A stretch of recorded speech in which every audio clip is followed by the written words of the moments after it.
Я уже 11 лет работаю детским неврологом и вспоминая с самого начала меня очень... I have been a pediatric neurologist for 11 years, and when I started working, I got so depressed when I diagnosed a child with a condition like cerebral palsy.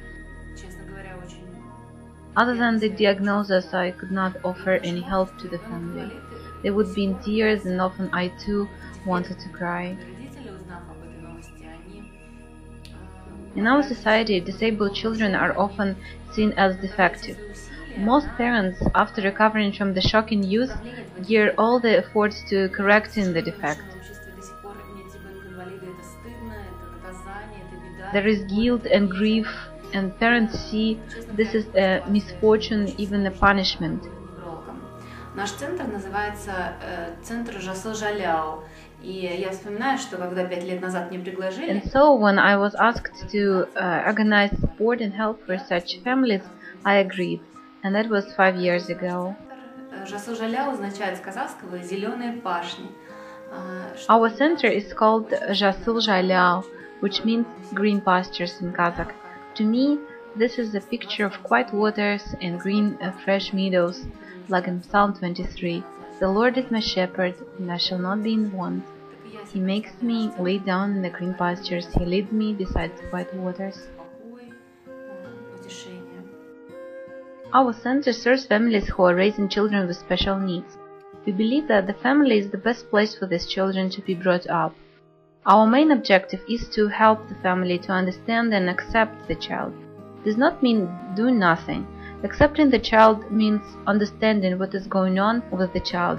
That means embarking on the difficult path of realizing the child's potential. And we believe wholeheartedly that every child has potential. We see parents learning to love their children for who they are. They stop trying to fix their children, but learn to help them achieve their full potential. We have several areas in our work. Firstly, we provide physical therapy and occupational therapy. There are scientific evidence-based methods of rehabilitation.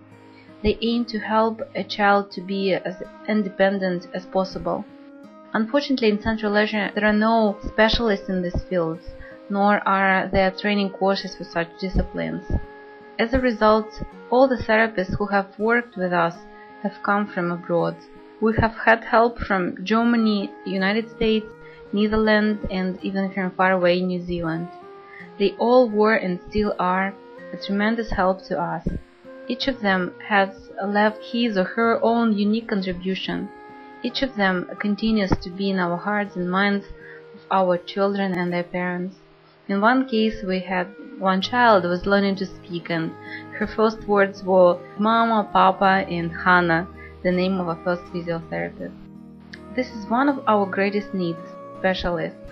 We would very much like to see this knowledge and experience passed on to local staff. Indeed, one of our local staff, Gulbinu, is slowly becoming a homegrown specialist. Gulbinu is a teacher by profession. She has worked with more than a dozen foreign experts and has learned so much from them.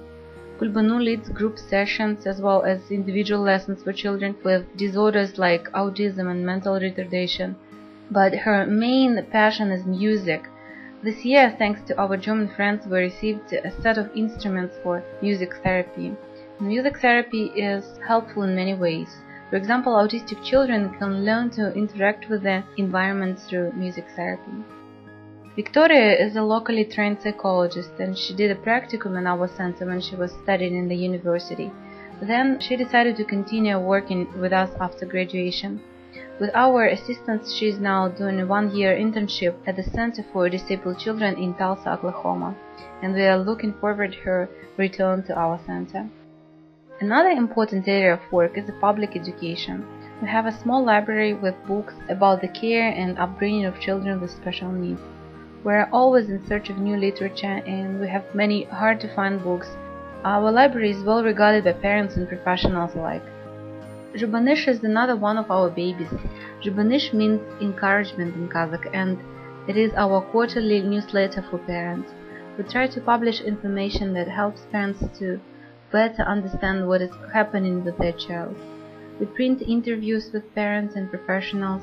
find inspiring stories from the lives of families, and print articles with helpful facts. Our dream is to publish a donation house and to do so more frequently. Unfortunately, we still do not have enough resources, equipment, or staff to achieve this dream. Working with parents is probably the most difficult part of our work. There is no universal key that helps everyone. Every parent is different, with his or her unique fears and feelings, but our main principle is respect, not pity. To respect our parents and understand their hard work 24 hours a day, we try to put ourselves in their shoes and walk patiently alongside them. Some parents have criticized us harshly at first, but after months or even years they have returned to apologize. We have seen how parents change over the months and years as their trust in us grows. And we rejoice when we hear parents say things like, "You have taught me to love my child," or "Thanks to you I understand my child much better."